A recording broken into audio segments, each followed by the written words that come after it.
एक दौर था जब शाही महल में एक निहायत खूबसूरत और नेकदिल शहजादी रहती थी जिसका नाम निगार बानो था। हसन और जमाल में उसकी मिसाल ना मिलती थी। वो बादशाह की इकलौती बेटी थी, इसीलिए बादशाह और मलिका इससे बेहद मोहब्बत करते और हर नेमत इसके कदमों में लाकर रख देते। लेकिन कुदरत ने इसके साथ एक आजमाइश भी रखी हुई थी। वो एक टांग से लंगड़ा कर चलती थी और यही ऐब इसकी खूबसूरती पर हल्का सा पर्दा डाल देता था। इसी वजह से किसी बड़े मुल्क की तरफ से शादी का पैगाम अब तक ना आया था, हालांकि वो पैदाइशी तौर पर माजूर ना थी। इसके साथ एक अजीब वाकया हुआ था। एक दिन वो अपनी सहेलियों के साथ बाग में खेल रही थी कि झाड़ियों से एक नन्ही सी नागन बाहर आ निकली। सब लड़कियां घबराकर भाग गईं, मगर बहादुर निगार बानो ने डरने के बजाय इस नागन को अपनी एड़ी के नीचे दबा दिया। इसी रात जब वो सोकर उठी तो वही टांग बिल्कुल बेकार हो चुकी थी। बादशाह ने मुल्क भर के हकीमों से इलाज कराया, मगर कोई फायदा न हुआ। कई साल बाद वजीर बादशाह के पास आया और खुशी से बताया कि शाही नजूमी ने जायचा देखकर कहा है कि शहजादी की जल्द शादी हो जाएगी।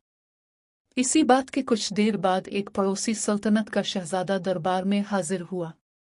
इसने अदब से सलाम किया और बादशाह के सामने बैठकर अर्ज की कि वो निगार बानो से शादी का ख्वाह है। बादशाह हैरान भी हुआ और खुश भी। लेकिन शहजादे की बात अभी मुकम्मल भी न हुई थी कि अचानक महल में धुआं भरने लगा और धुएं के खत्म होते ही एक खौफनाक देवहैकल जिन सब के सामने नमूदार हुआ। इसकी दहशत से कई दरबारी बेहोश हो गए। जिन ने गरज कर कहा, ये शहजादी मुजरिम है, मैं उसकी शादी हरगिज नहीं होने दूंगा। दरबार में खौफ का आलम था, मगर शहजादे ने हिम्मत करके पूछा, वो तुम्हारी मुजरिम कैसे है?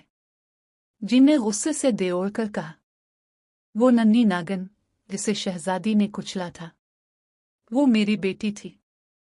मैं अपनी इकलौती औलाद खो बैठा, इसीलिए मैंने इसे लंगड़ा कर दिया। शहजादे ने संजीदगी से जवाब दिया, लेकिन इसने जानबूझकर ऐसा नहीं किया। वो नहीं जानती थी कि वो नागन तुम्हारी बेटी थी। जिन गिर जा, अगर तुम शादी चाहते हो तो पहले मुझसे मुकाबला करना होगा। शहजादे ने चैलेंज कबूल कर लिया। दोनों ने तलवारें सूंघ ले। जिनकी तलवार बिजली की तरह चमक रही थी। कुछ देर बाद लड़ाई जोरों पर थी। तलवारें गूंज रही थी, चिंगारियां उड़ रही थी। जिन हैरत अंगेज दाव पेच दिखा रहा था, मगर शहजादा भी साबित कदमी से मुकाबला करता रहा।